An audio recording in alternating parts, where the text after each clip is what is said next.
बच्चों कैसे हो आप लोग। बच्चों मैं ये वीडियो सुबह सुबह बना रहा हूँ आपके लिए। ये कुछ खबर ही ऐसी है जो मैंने कहा कि आपके साथ जितना जल्दी हो सके उतनी जल्दी शेयर कर दूँ।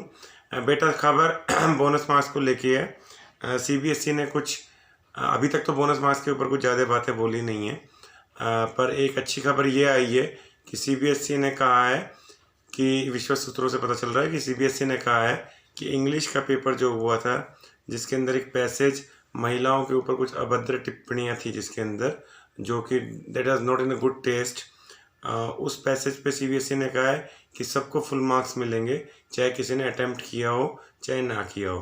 तो एटलीस्ट 10th सीबीएसई के बच्चों के लिए अच्छी खबर है, बोनस मार्क्स उनको मिलने जा रहे हैं इंग्लिश में ही सही। हाँ, अगर हम बात करें कि 10th में टफ पेपर कौन कौन से आए थे तो साइंस था और इंग्लिश था, जिसके अंदर इंग्लिश के अंदर बोर्ड ने अपनी गलती को मानते हुए उसमें सुधार लाने के लिए प्रक्रिया शुरू कर दी है और बहुत जल्द शायद आप लोगों को पता चल जाएगा कि जितने भी बच्चे हैं जिन्होंने चाहे अटैम्प्ट किया है वो पैसे चाहे नहीं किया है because that was not an good taste for womens, तो उसको सीबीएसई ने स्क्रैप करते हुए कहा है कि फुल मार्क्स मिलेंगे। तो मुबारक हो बच्चों, आपकी एक छोटी सी जीत हुई है। अभी साइंस के बारे में कुछ भी नहीं बोला है। कमिंग टू ट्वेल्थ के जो 3 सबसे टफेस्ट पेपर थे जो बच्चों ने बताए वो थे आपके फिज़िक्स, मैथ्स एंड अकाउंट्स। बच्चों देखो, सीधी सी बात है, एज ए फिज़िक्स टीचर मैं एक चीज़ तो आपसे कह ही सकता हूँ कि फ़िज़िक्स ज़िंदगी में कभी भी आपको आसान नहीं आएगा।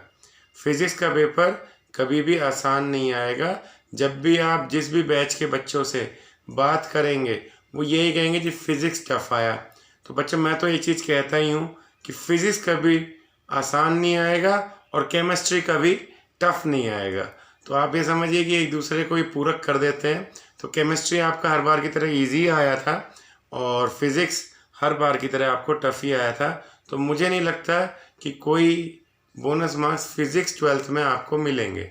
अकाउंट्स में हाँ, सैम्पल पेपर की वजह से गलती हुई थी, उस पर कुछ ना कुछ जल्दी ही सीबीएसई कोई ना कोई हाँ या ना में डिसीजन लेगी क्योंकि अब तो रिज़ल्ट आने ही वाले हैं।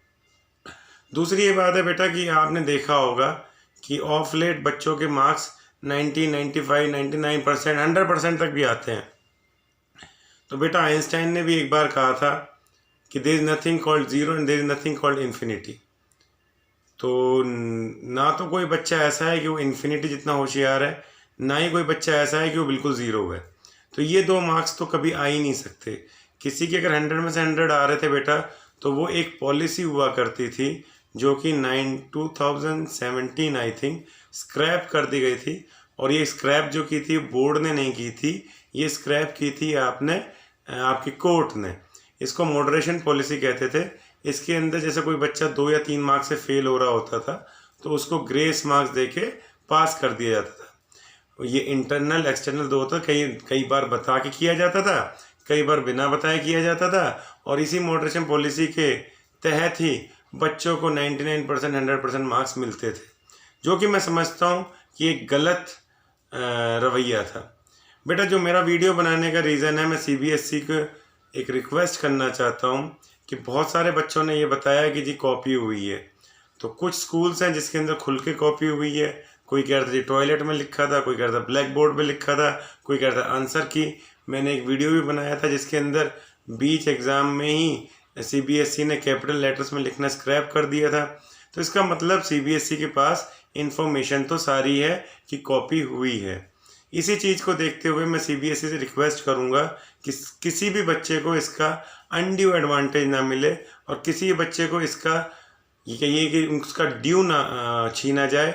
क्यों? क्योंकि उसके यहाँ पे या तो कॉपी बहुत ज़्यादा हुई या कॉपी बिल्कुल नहीं हुई।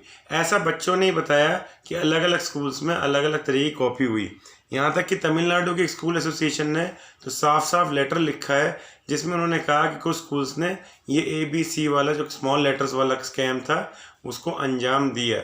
आप ही जानते हैं बच्चे, स्मॉल C को मैं किसी भी चीज़ में कन्वर्ट कर सकता हूँ, ABC तो है ही और D में भी। तो यहाँ पे कुछ मैं कहना चाहूँगा कि उन बच्चों के साथ गलत हो जाएगा जिनके स्कूल में या तो कॉपी नहीं हुई या जिन्होंने कॉपी नहीं की। तो सीबीएसई को चाहिए कि कुछ मॉडरेशन पॉलिसी को नए तरीके से वापस से लागू करे, हर बच्चे को अच्छे मार्क्स दे, जिससे उनका एक मनोबल बना रहे। क्योंकि अभी टर्म 2 होने हैं, अगेन टर्म 2 पे भी संशय के बादल छा गए हैं ओमिक्रॉन की वजह से। अब ये क्लियरिटी भी नहीं है कि टर्म 2 ऑनलाइन ऑफलाइन होंगे या मॉडरेट मोड में होंगे या हाइब्रिड मोड में होंगे। हाइब्रिड से मेरा मतलब है कुछ पेपर जो है मेन है वो ऑफलाइन और बाकी के पेपर ऑनलाइन। तो अभी कैसे होगा, क्या होगा, CBSE को इसके ऊपर बहुत सारे डिसीजन लेने हैं। ओमिक्रॉन धीरे धीरे पैर पसारता जा रहा है। कुछ स्टेट्स हैं जैसे कि तमिलनाडु है, वेस्ट बंगाल है और यूपी में भी 8वीं तक के सरकारी स्कूल कुछ दिनों के लिए बंद कर दिए गए हैं। अब क्या डिसीजन होता है, कैसे होता है 12th और 10th वालों के लिए। पर हाँ, एक अच्छी खबर ये है कि इंग्लिश के लिए मान गए हैं, साइंस में अभी कुछ नहीं कहा है। फिजिक्स अगेन मैं बार बार कहता हूँ बच्चों, फिजिक्स का पेपर आपको टफ ही आएगा, फिजिक्स में आपको ज़्यादा पढ़ना ही पड़ेगा। और बार बार मैं एक चीज़ कहता हूँ, फिजिक्स का पेपर हमेशा टफ आएगा, केमिस्ट्री का पेपर हमेशा इजी आएगा। तो फिजिक्स के पेपर को लेकर हल्ला ना काटते हुए आपको पढ़ाई पे ध्यान देना होगा। अकाउंट्स के पेपर में जरूर CBSE कोई ना कोई डिसीजन लेगा और कुछ ही दिनों की बात है, आपका स्कोर आपको मिल जाएगा। इस बार फर्स्ट टर्म में कोई भी बच्चा फेल या पास नहीं किया जाएगा।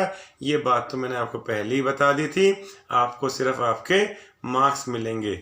और टर्म 2 के बारे में क्या डिसीजंस होते हैं, कैसे सैम्पल पेपर आते हैं, मैंने आपको ये भी बताया था कि सैम्पल पेपर बहुत जल्दी आने वाले हैं। तो ऊपर वाले से यही दुआ है कि सब बच्चों को CBSE प्लीज़ सब बच्चों का ध्यान रखते हुए, क्योंकि देखिए पता तो आपको भी है, कहीं ना कहीं से खबर आपको भी लगी है कि कुछ ना कुछ स्कूल्स में घपला तो हुआ है, तभी आपने बीच एग्ज़ाम में ये कैपिटल अल्फ़ाबेट्स का रूल बदला था। तो मेरी आपसे हाथ जोड़ के विनती है CBSE वालों कि बच्चों के साथ ना खेलो, उनको उनका ड्यू ज़रूर दो। हर बच्चे ने बहुत मेहनत की है, हर बच्चे के पास सब चीज़ें अवेलेबल नहीं थी, नेट अवेलेबल नहीं था, ट्यूशन्स अवेलेबल नहीं थी, फिर भी उन्होंने अपना 100% दिया है। उनकी मेहनत को आप सम्मान दो। धन्यवाद बच्चों। ऐसी पॉलिसीज़ के लिए, ऐसी चीज़ों के लिए हमारा चैनल देखते रहिए, मैं आप तक जानकारी पहुंचाता रहूँगा। गुड लक, पढ़ते रहिए और सब्सक्राइब कीजिए और ये वीडियो ज़्यादा से ज़्यादा शेयर कीजिए अपने फ्रेंड्स के साथ। थैंक यू वेरी मच बच्चों।